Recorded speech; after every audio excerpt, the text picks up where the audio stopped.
ब्रह्म धोरोमा दिनै बेनि आफादा 50 बोसोर जानो थांगासिनो दं। नेक्स्ट इयाराव गल्डेन जुबिलि जागोन। ब्रह्म धोरोमखौ लाबोदोंमोन गुरुदेव कालिचरण ब्रह्मआ।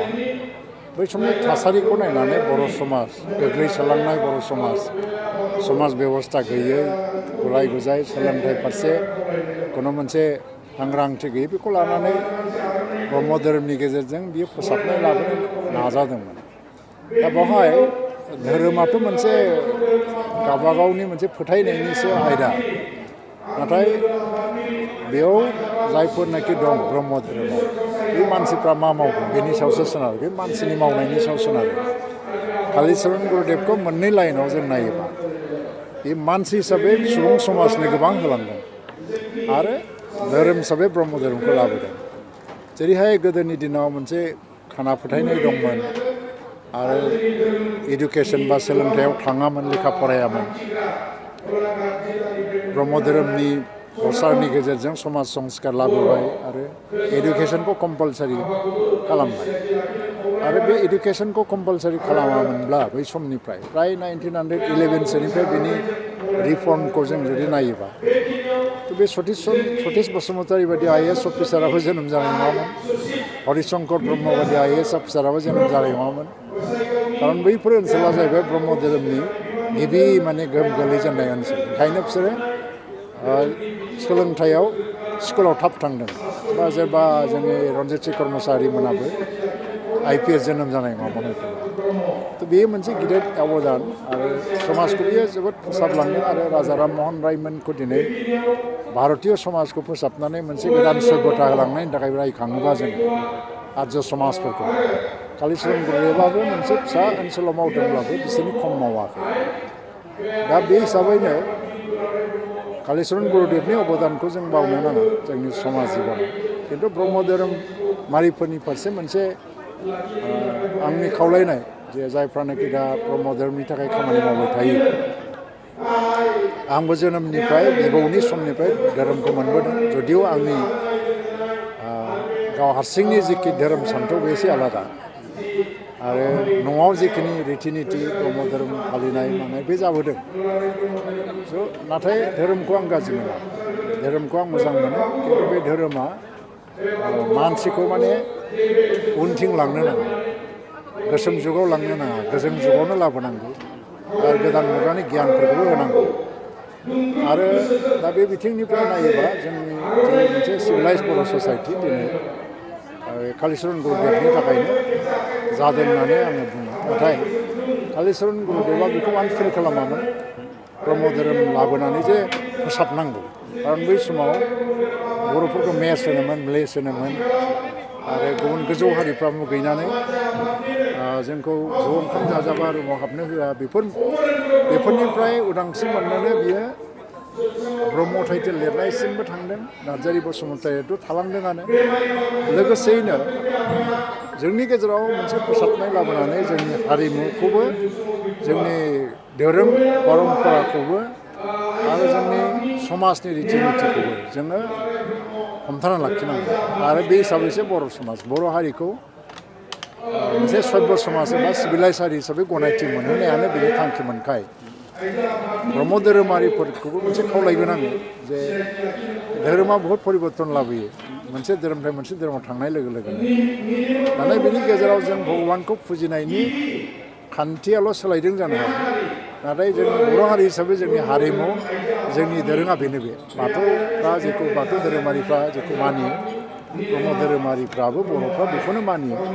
आरो बेखौ रैखा खालामनायाव जाहाथे ब्रह्म धोरोमारिफ्राबो खुनु फासयनानै थाया आरो बेखौ बावलांनो नाङा। आरो जोंनि राव, जोंनि हारिमु, जोंनि परम्परायाव मोनसे रिफर्म फैयो, फोसाबनाय फैयो। खिन्थु राव हारिमुआव बेखौ जौगाहोनायसो फैयो, रिफर्म फैया। थ' बेनि थाखायबो खामानि मावनांगौ। दानि आधुनिक जुगाव ब्रह्म धोरोम आफादा दा गोबां मावनो हायो। आरो आं सानो गुरुदेब कालिचरण ब्रह्मनि नामावनो, बिथांनि मुङावनो मोनसे नबजागरन बा गोदान जांख्रिखांनाय बा गोदान सोलायनायनि हाबाफारि दा मोनसे नांगौ। फरायसाफोर, हारिमु बिथिङाव आरो जोंनि गेजेराव दा बायस्रालांनो हमनाय समाज बेबस्था, मडार्निटि बा आधुनिकताया गामि ओनसोलाव गामि एडमिनिस्ट्रेसनखौ फोजोबलांनायनि खारनाव समाज बेबस्थाफ्रा बिराद गोग्लैसोलांथिंदों दिनैहाय खुनु मोनसे कन्ट्रल गैया गामियारिफोरनि गेजेरावनो खुनु आयेन बा कन्ट्रल गैया जालांदों जौ लोंनाय ड्राग्स आरो खु आसारफोरा जायगा लाफिननो हमदों उन्दै बैसोआव हाबा लानाय हाबा जाखानाय हिनजाव हौवाफ्रा नंखाय दायावनो मबाइलजों जगाजग जानानै गुबुन हौवाजों खारलांनाय गुबुन हिनजाव हाबा लानाय बेफोर समाज बेबस्थाखौ फोजोबलांनो नागिरगासिनो दङ लोगोसेयैनो दा टेक्न'लजि जुग जाबाय आर्टिफिशियेल इन्टेलिजेन्सनि जुग जाबाय गाबोन समफोर बर' हारिफ्रा गोदान लाइमोनफ्रा थांनानै थानो थाखाय मा सोलोंथाइ नांगौ जेरैहाय दा इन्टारनेशनेल स्कुल अफ कृष्ण कन्सियासनेस इस्कनफ्रा दिनैहाय मोनसे गोबां माने मडार्न मोनसे डेभेलपमेन्टनि फारसेबो खामानि मावबाय थायो दा बे बिथिङैबो नोजोर होनानै ब्रह्म धोरोमा खामानि मावलाङोब्ला बर' समाजखौ रैखाथि होनाय जौगालांनायाव मदद होगोन आं बेखौनो खावलायो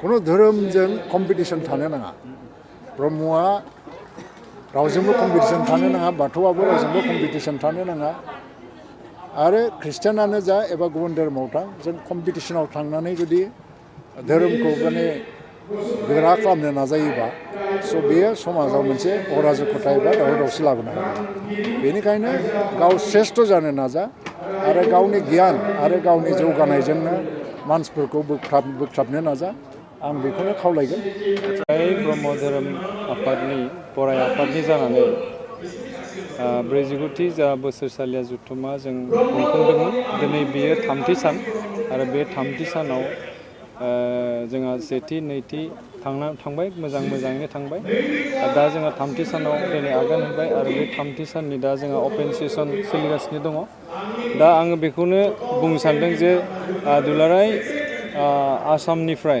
जेसेबां जोंनि आइ आरो बाबामोना बेयाव सफैनो हादोंमोन बिथांमोनखौ आं आंनि गोसो गोरबोनिफ्राय बानजाय आफादनि जानानै रोजा साबायखर बावहरग्रोनाय जाबाय बेनि उनाव जोङो जा आलासि बिथांमोनखौ जों दिनै दिल्ली अपेन सेसनाव बिथांमोनखौ लिंदोंमोन बिथांमोना नुजाथिफैनो हादों आरो बिथांमोननि गेजेरावनो जोङो गिबियावनो दिनैनि अपेन सेसन इन'ग्रेटर हिसाबै जोङो बिटिआरनि गाहाय चिफ बिथां प्रमद बर' बिथांखौ जोङो लेंदोंमोन नाथाय बिथाङा माबा मोनसे जाहोनाव दिनै सफैनो हायैयाव बिथांनि थान्दै महरै जों दावबैसा बिथाङा थिनहरदोंमोन आरो लोगोसे आसाम सोरखारनि केबिनेट मन्त्रि इउजि ब्रह्म बिथांखौबो जोङो आलासि महरै लिंदोंमोन बिथाङाबो दिनै फैनानै थांबाय बेनि उनाव जोङो आसामनि स्पिकार बिथां बिस्वजित दैमारिखौबो जोङो आलासि महरै लिंदोंमोन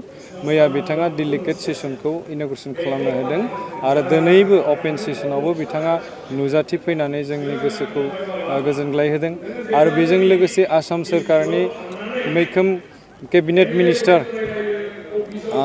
अशोक सिंहाल बिथाङाबो जोंनि गेजेराव नुजाथिफैनो हादों बिथांखौबो जोङो डिस्टिंगुइश गेस्ट हिसाबै लिंदोंमोन बिथाङा जोंनि गेजेराव नुजाथिफैदों आरो बिथाङा जोंखौ मददबो खालामदों आरो मोजां खोथा जोंखौ बुंनानै थांदों जे ब्रह्म समाजखौ जों माबादि जौगाखां लामायाव लांनो हागोन बे खोथाफोरखौ माने बिथाङा जोंनो मोजाङै बिथोन होनानै थांबाय आरो लोगोसे लोगोसेयैनो जोंहा आरोबाव गोबां आलासि जों लेंदोंमोन माने प्रिन्सिपाल जोंहा बर' साहित्य सभानि नेहाथारि बिथां नीलकान्त गयारि बिथाङाबो जोंजों नुजाफैनो हादों आरो बेजों लोगोसे जोंहा दिपेन बर' आबसुनि प्रेसिडेन्ट बिथांखौ लिंदोंमोन बिथाङा दासिम सफैयाखै हयथ' फैनोबो हागौ लास्ट मोमेन्टआव लासै आरो बेबायदिनो जों जा आलासिफोरखौ लिंदोंमोन बे आलासिफोरा जोंजों नुजाथिफैदों आरो बिथांमोनखौबो आङो गोसो गोरबोनिफ्राय आङो साबायखर बावहरग्रोनाय जाबाय आरो जोङो जिहेथु बियो जोंनि 49 एनुवेल कनफारेन्स माने प्रि गल्डेन जुबलि हिसाबै जोङो माने खुंनो लाहार फाहार खालामदोंमोन बे बेलायाव जोंहा गोबां माने खरसा खालामनानै जों बे आफादखौ जोङो सालायलांबाय जोंहा बाजेटआ 50 to 60 लाखसमोन जों बाजेट हिसाबै जोङो बेबादि थांखि लानानै जों खालामदोंमोन बे हिसाबै जोङो दिनै थामथि सान जोङो साक्सेसफुल खालामनो हाबाय दा आरो 2-3 घन्टानि उनावनो जोंहा प्रग्रामफोरा जोबजोबगोन अब्ला जोङो बे जोंनि बे 49 एनुवेल कनफारेन्स बे कनफारेन्सखौ आङो आंनि गोसोनिफ्राय आं सान्दों जों साक्सेसफुल जानो हासिगोन होननानै 4,000निफ्राय 5,000नि गेजेराव भक्तप्रानफोरा बाहागो लाफैदों खायसे खायसे माबा माबि उसुबिदानि जाहोनाव थांफिननायखौ जों नुदों जों दुखु फोरमायदों बानजाय आफादनिफ्राय हयथ' एसे एनै माबाफोर दुखु थालांनोबो हागौ जों बेनिखायनो दा बानजाय आफादनि जानानै जोङो दुखु फोरमायखादों